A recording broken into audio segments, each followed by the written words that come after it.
Hi, my name is Tanya Costin. I am the Acting Director for the Division of Early Childhood and Family Engagement at the New Jersey Department of Education. I'm here to welcome you to our three-part video series that accompanies the preschool classroom teaching guidelines. These videos were designed to bring the guidelines to life for everyday use for the classroom teacher. The Department of Education vision for preschool in New Jersey is an atmosphere that is academically challenging and supportive of young learners. Meeting them where they are, giving them the opportunity for growth and creativity. We want well-rounded, successful, healthy children, and that comes from a really good environment that is explicitly designed for young children. This video is the first in a three-part series based on the New Jersey Preschool Classroom Teaching Guidelines. In Part 1, you'll see how teachers set up the classroom environment to support children's learning. As we look at the environment, we'll explore room arrangement, interest centers and play centers, and displays. To support children's learning, teachers plan for schedule, routines, and how to use time effectively. Teachers also plan for health and well-being. Wash your hands several times a day.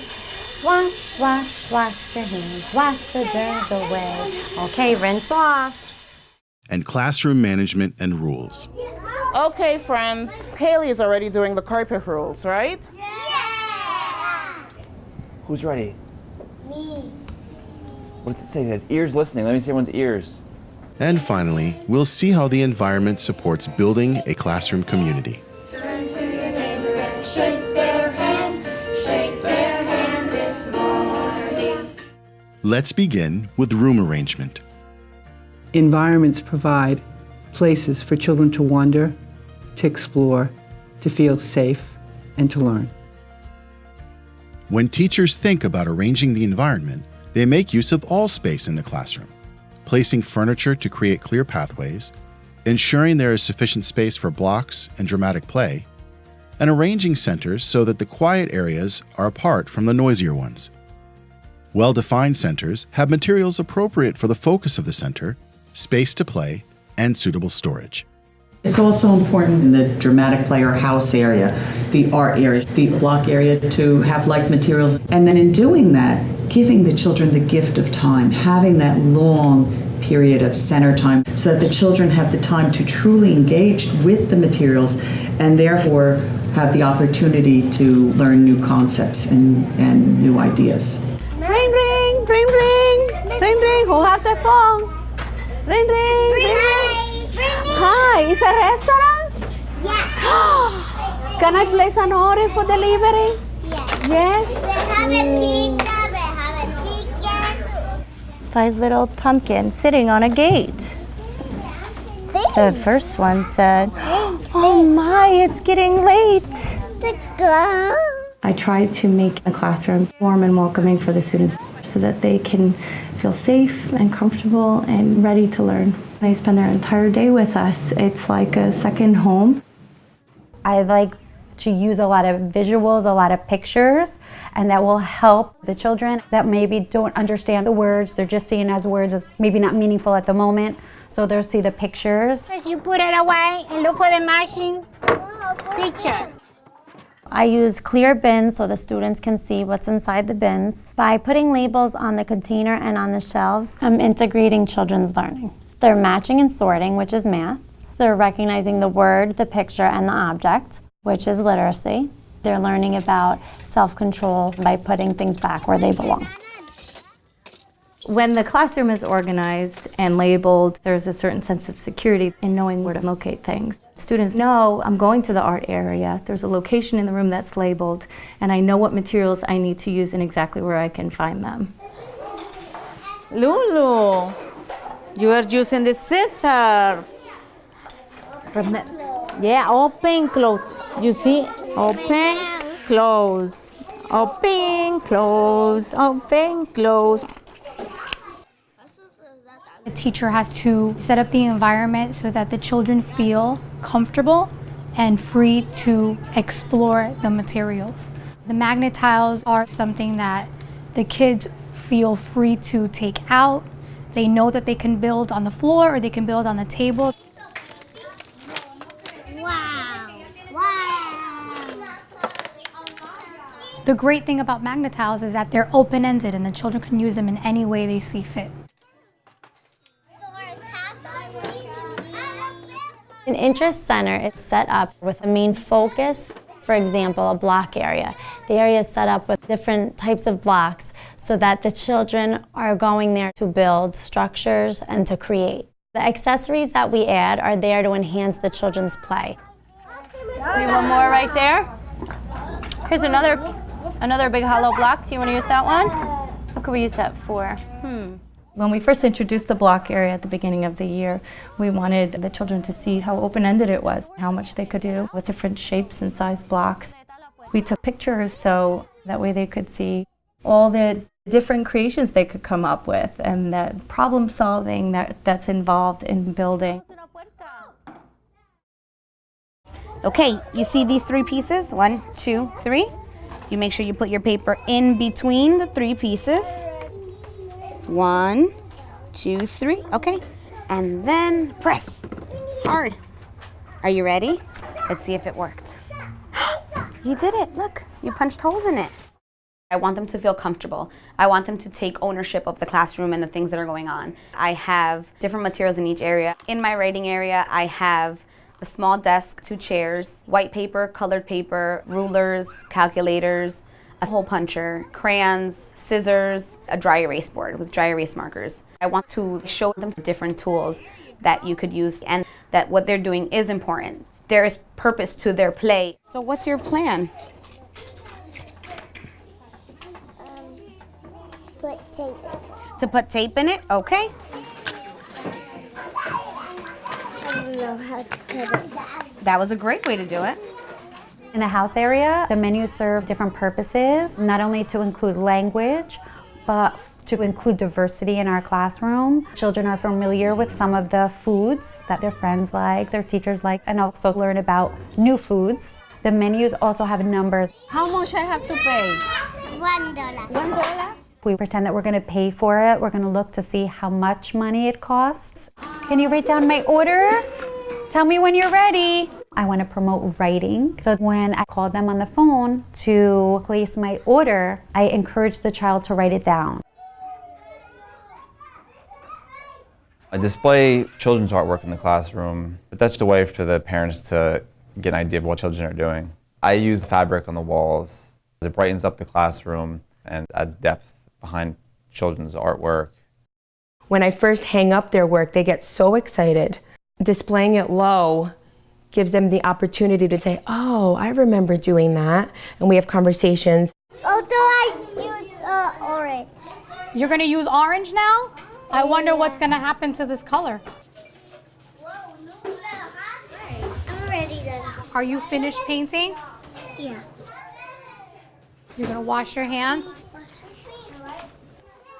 Teachers think about children's health and well-being and ways to utilize time effectively when planning for schedule and routines. What comes after breakfast time? Greeting time. Greeting time. Justin, can you change it to greeting time?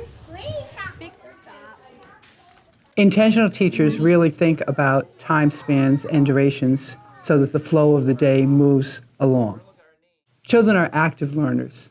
They learn through involvement with teachers, with materials, and with their peers. That's why choice time is a large block of time. While it's true that 5-year-olds, 4-year-olds, 3-year-olds can sit for a half an hour or 40 minutes, they shouldn't, because it takes away too much time from the way that children learn.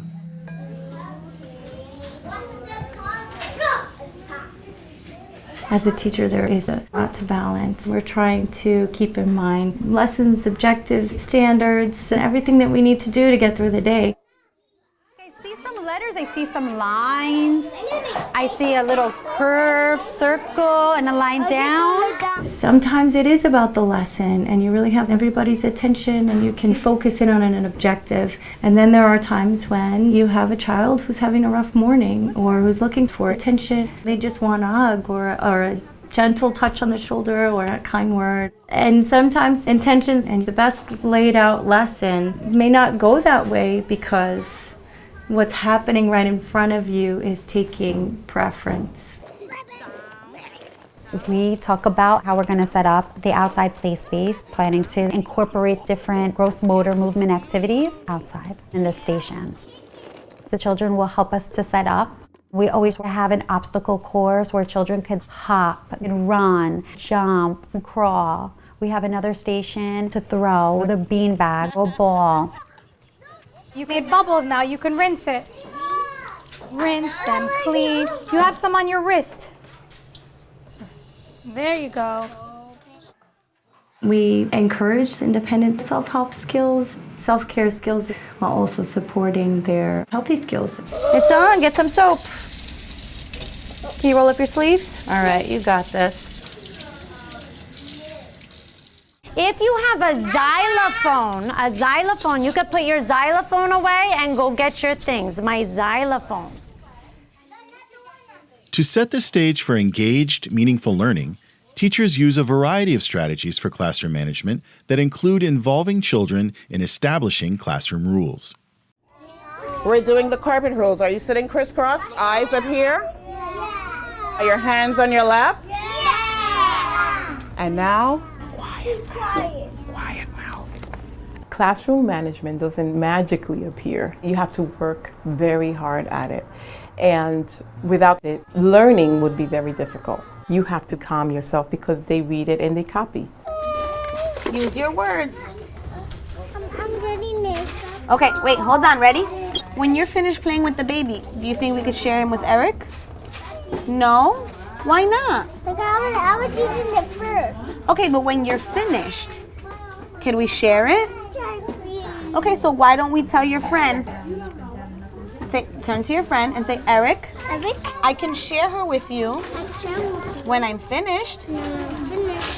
Does that work for you? Okay. You take opportunities when they arise to help students learn conflict resolution so that they can understand and express their feelings. And this helps them not to overreact when something occurs. And we try to help them and learn about each other, how to work together, how to be respectful, how to give each other space when they need space, and then work together. Having rules and expectations in the classroom are really important because children need to know what is expected of them and what are acceptable behaviors when it comes to treating other people. We start every year talking about, on a daily basis, how we treat each other. We are gentle, we are kind, and we keep our hands on our own bodies. We don't use our hands for hurting, we use our hands for helping. And it's not just a one-time, let's sit down and read a poster sort of rule. It's an all-day long rule where we remind them and they remind each other until it really becomes a part of how our room is run. We have 3 rules. We should listen when others speak, be respectful of one another, and keep our hands to ourselves. They're very basic. They're the rules of life, honestly. Children develop in a variety of ways across multiple domains. How they see themselves reflected in the classroom through representations of their family and their own language and culture is extremely important. Their sense of belonging to a close classroom community greatly contributes to their self-concept and success as learners.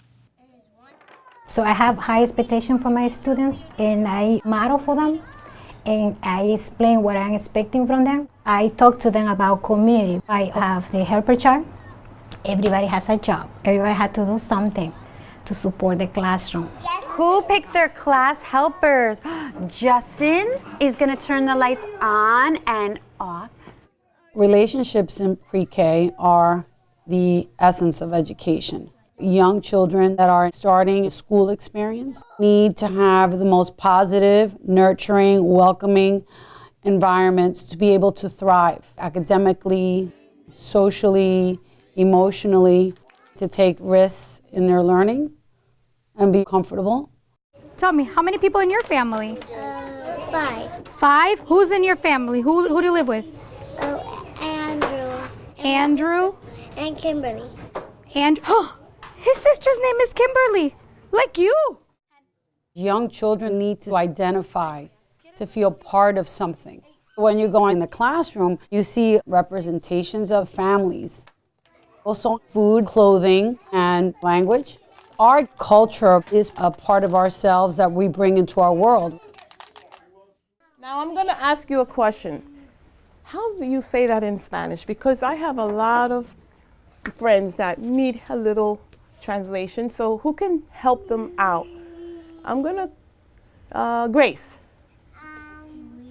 Wait, say that louder. Vamos a contar. Vamos a contar. Okay? That means we are going to count. Ms. Rana, can you translate for my friend Tanisha? I like to take pictures of the children working in the different areas, real photographs of the children. It builds a sense of warmth and comfort, a sense of belonging to the classroom. I want my students to feel that this classroom is their classroom, that they own it, that they feel at home, that they're in control. Very good. Between my para and I, one very important key ingredient is teamwork. It's very important to be in sync with your co-worker because the children feed off of your relationship. I want to make sure that everyone in the room knows that they're a valued member of this classroom community. Every single one, and that they're respected, and that this class can't operate without everybody's cooperation. That in order to have a good day and be able to grow and learn, then we all have to be in it together.